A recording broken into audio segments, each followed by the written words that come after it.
Eden, a second. Terry, any additions or corrections to the minutes? Okay, all in favor say aye. Aye. Opposed, same sign. Motion carried. Okay, reports. We'll start off with the Tri-County Regional Planning Commission minutes. Does anybody have any questions on those? They're in your packet. Okay, we'll move on to the unsafe structures. Anybody got any questions on that one? Okay, Andrew, you dodged the bullet on that one. So, moving on, the development summary. Any questions? Okay. We're on number 4, the zoning cases. ZBA-2023-008, petition of Peoria County. Can I have a motion to put that on the floor? Sharon, a second. Eden. Okay, Andrew, fill us in, please. Thank you, Mr. Chairman. So we have a lengthy packet this month because of the amendments that are proposed to you.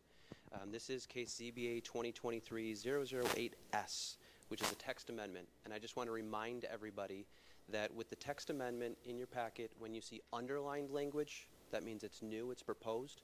When you see a strike through, that means it's being removed. And if there is nothing, then it's just status quo. So we had to include quite a bit of ordinance language in there to incorporate all of these various sections. This case did go to the Zoning Board of Appeals earlier in March and was recommended by a vote of 7-0. So we are looking at a number of different sections. Article 3, Section 3.5, Special Use Permits. Article 5, Sections 5.1 through 5.11, Use Regulations. Article 6, Section 6.2 through 6.12, Bulk Regulations.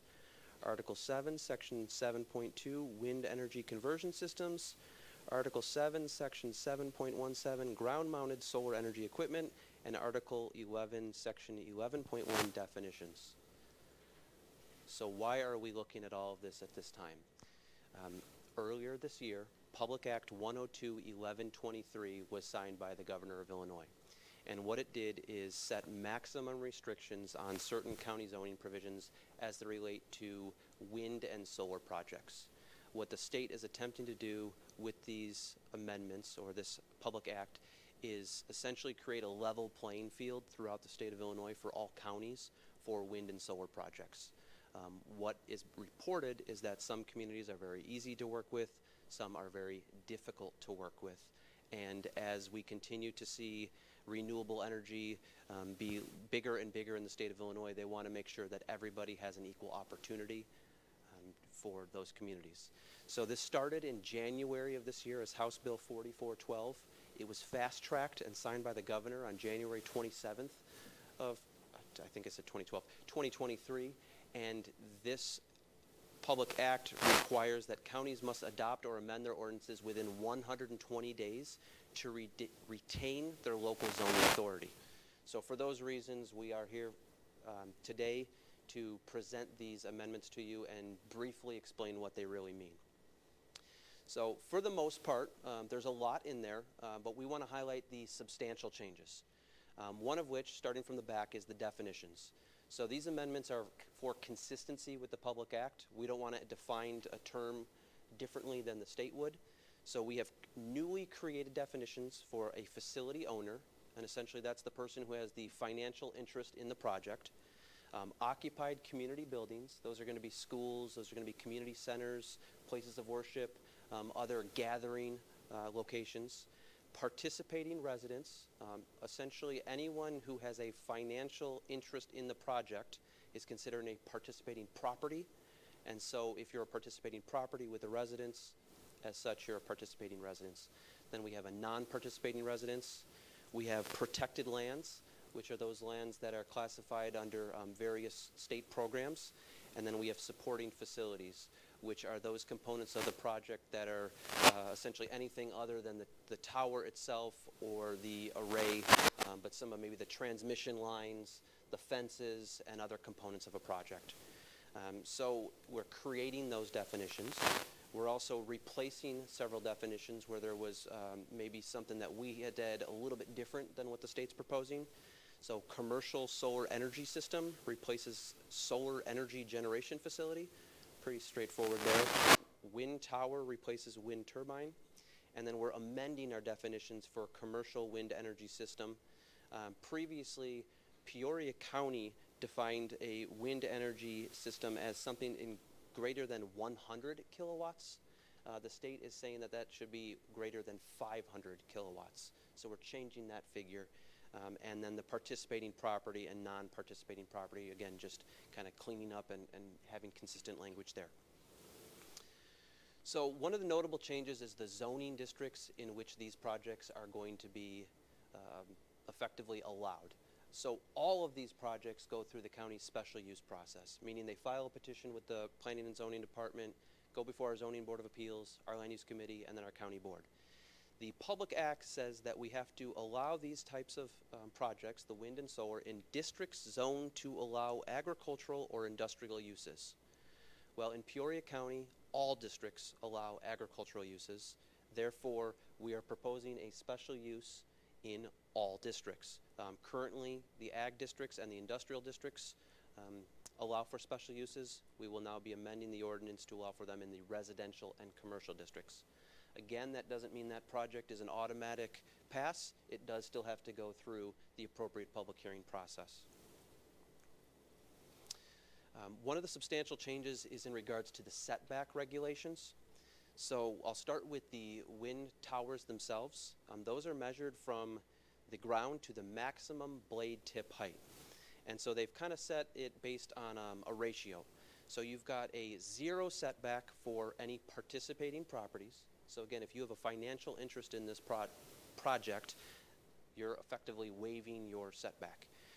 A non-participating property can enter into a waiver agreement to reduce that setback. Typically, that's something that we would have handled maybe through the variance process, but the state is putting that language in there. Non-participating properties are staying at 1.1 times the maximum blade tip height, and then overhead utilities are now being added as a setback. And then the setback is increasing to 2.1 times for non-participating residences, occupied community buildings, and then those protected lands. So then when we get to commercial solar facilities, the setback is almost standardized as opposed to those ratios. It's measured from the nearest edge of any component of the facility to the nearest point of the property line. And where that makes a difference is that previously we were looking at that array itself, those actual solar panels, and then we were measuring the setback from there. Now it's any component of the facility. So that could be your fence. That's something that we weren't taking into account for those setback requirements. So there's a 0-foot setback for participating properties, and again, that non-participating property with a waiver. There's a 50-foot setback for the right-of-way. And that can be a substantial change because previously we were looking at the road jurisdiction, and that could have been anywhere from 50 feet all the way upwards to 160 feet. So it's now standardized to 50 feet. And then that 50 feet also applies to our non-participating properties. And then we have a 150-foot setback to the nearest point of any outside wall of a non-participating residence, as well as occupied community buildings. These setbacks are going to be in play at the time of building permit submission. So if the project were approved, let's say in 2018, and their site plan showed one thing, that doesn't necessarily mean that's exactly how they'd be able to develop it. It's whenever they apply for their building permit and they go through that construction process, these are the setbacks that they're going to have to apply to. So if somebody wanted to build a house, say in 2 years, and then the solar project came through in 4 years, their setback potentially could be impacted by that.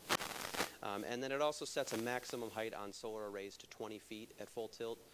That doesn't seem to be substantial, as the majority of the ones we've seen here in our county have been roughly 12 foot. So let's look at decommissioning plans. Decommissioning plans are something that have been amended several times over the past couple of years by Peoria County. But the state, through the Public Act, they're saying now you have to follow the template provided for by the Department of Agriculture's Agricultural Impact Mitigation Agreement. That was previously conveyed to us as the saying this backwards. The minimum standard, and if the county wanted to impose additional restrictions, we could. It is now the maximum standard. And so where that's big is that the deconstruction timeline is now extended to 18 months as opposed to 12 months. Salvage value is now included in bonds. Peoria County previously did not allow for salvage value. We don't want to be in the business of recycling wind towers or solar arrays. Unfortunately, salvage value has now been reduced. And then the county may revisit the estimated cost of deconstruction after 10 years and every 5 years thereafter. Previously, we looked at it every 4 years. So that is considered to be a substantial change. Another thing that is we feel is a little bit different than we previously had was the road use agreement.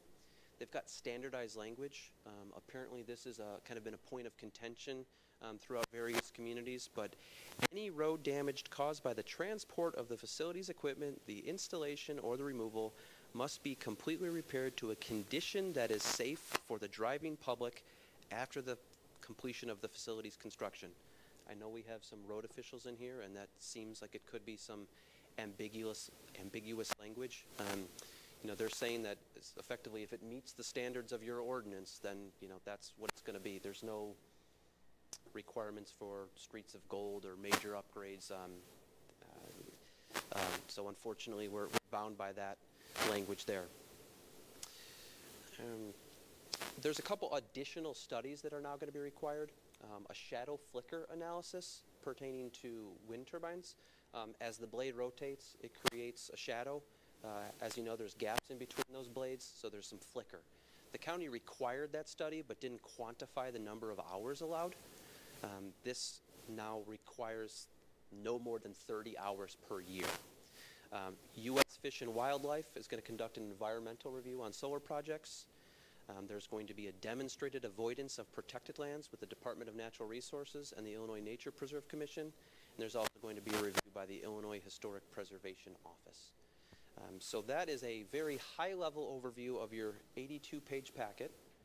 I'm happy to entertain questions that you might have or get into any specifics as you feel it may pertain to our county.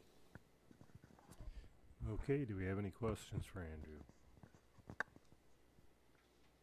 Terry?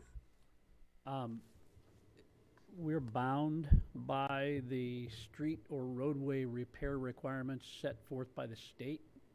Am I correct to say that? That we have to include it in our language now? So the county has always required a road use agreement or an agreement with the appropriate road official. We required that at the time of application for the special use. So if you wanted to develop in Chillicothe Township, if it was on a county highway, you'd go to the highway department, you'd hammer out those details before you even came to the planning and zoning office. What the state is saying is that we want to make sure that we're being consistent and that the county, using us as an example, is not requiring anything more than they should be requiring. So to say, oh, well, now you've got to put in curbs and gutters, maybe that was a negotiation tactic to keep these projects out of a particular area. The state is saying there's no more of that as long as you meet the specific language, which again we're not a condition that is safe for the driving public. I think that still leaves some room for interpretation, but we can't go above and beyond those requirements and effectively handcuff these developers from coming to our communities because of our road use agreements. Is it safe to assume, though, that other construction activities don't have that same requirement? If somebody damages the road in the process of building a house, maybe in Limestone Township, I believe they do have a deposit structure. You put money down. If you damage the road, they're going to use your money to fix it.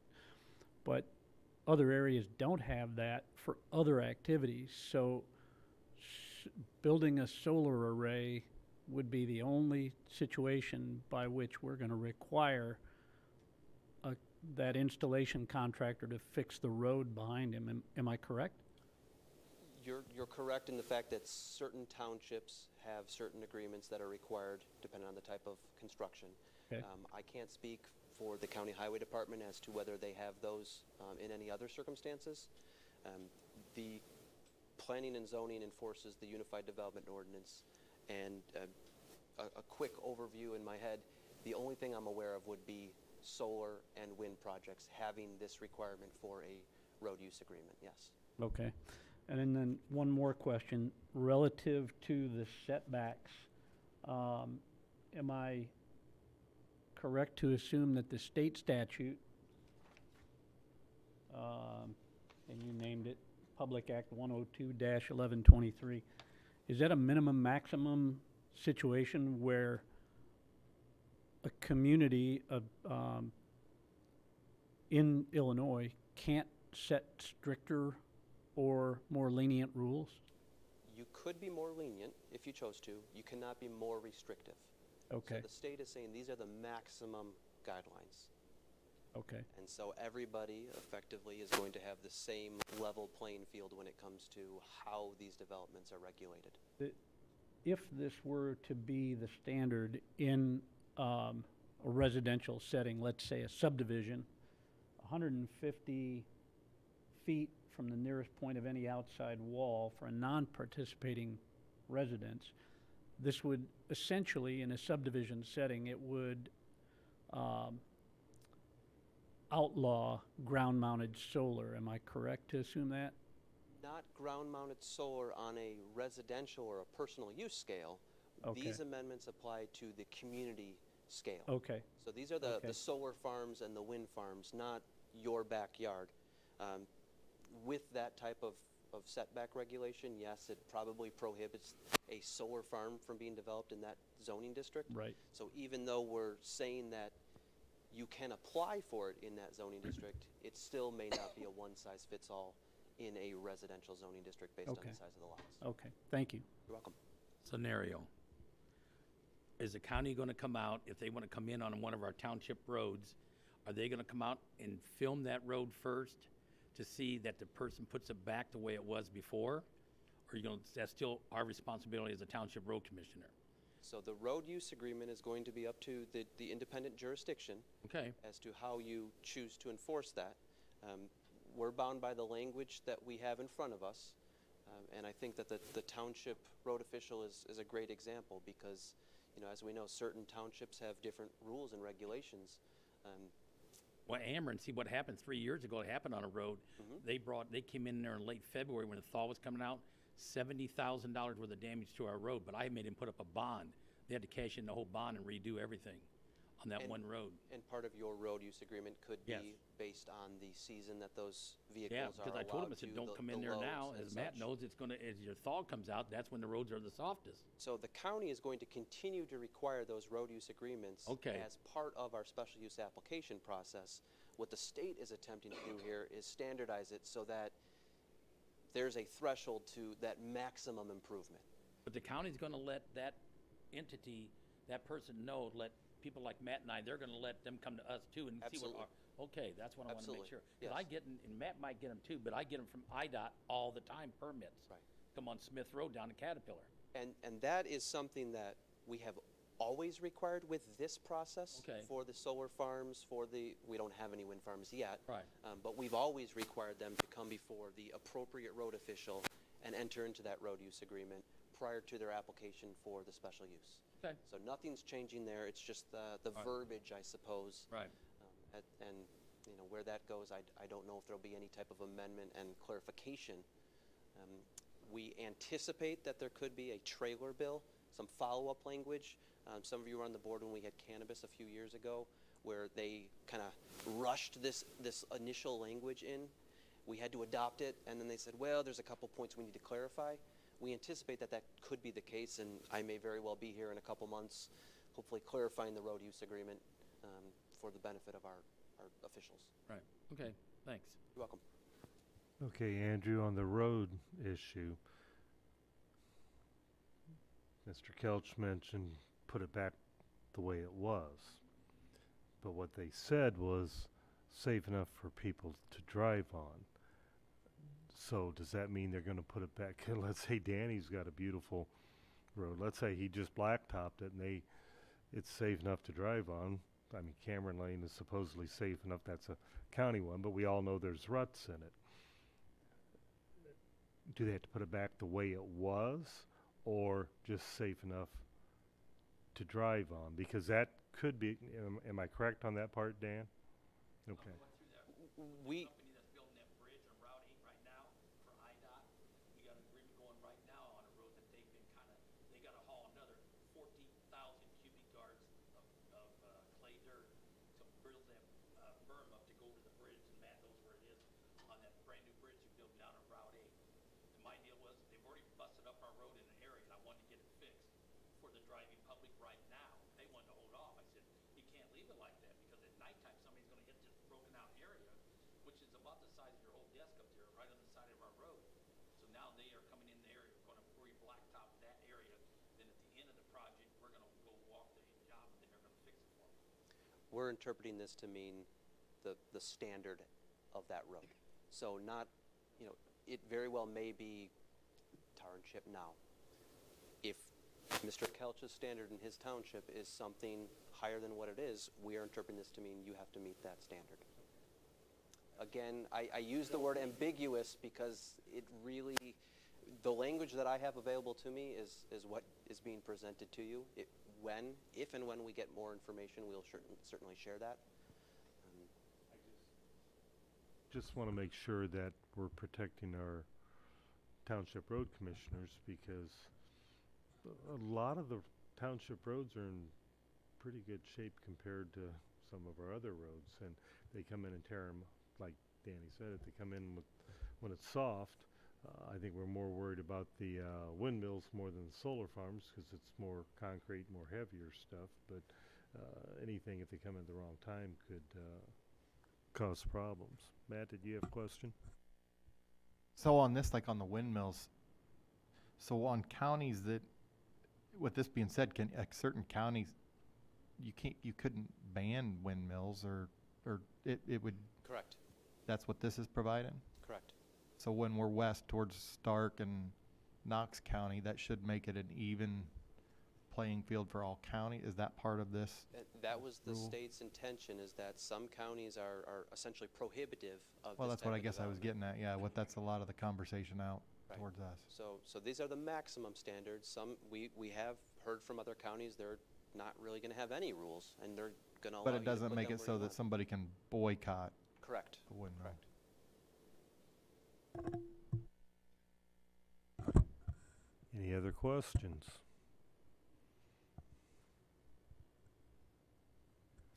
Okay. If we don't have any more questions, all in favor say aye. Aye. Opposed? Same sign. Motion carried unanimously.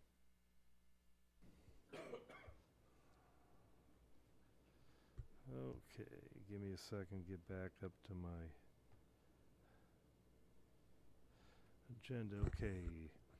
Next we get the subdivision waivers, waiver dash 2023-002, petition of James Fowler. Kathy, you're taking that.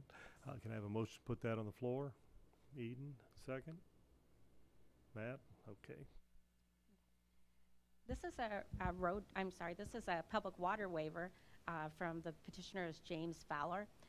He's requesting a waiver from the section of our ordinance that requires a minor subdivision have access to public water.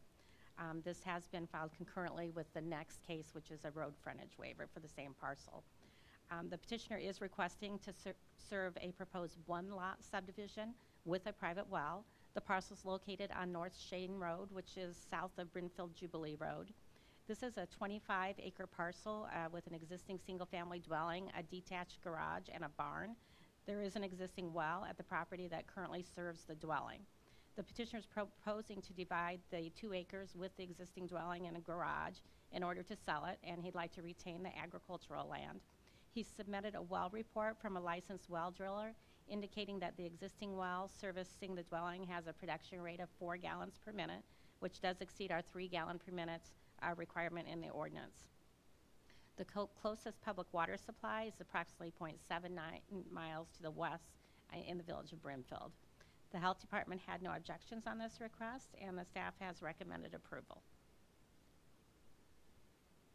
Thank you, Kathy. Any questions? All right, all in favor say aye. Aye. Opposed, same sign. Motion passes unanimously.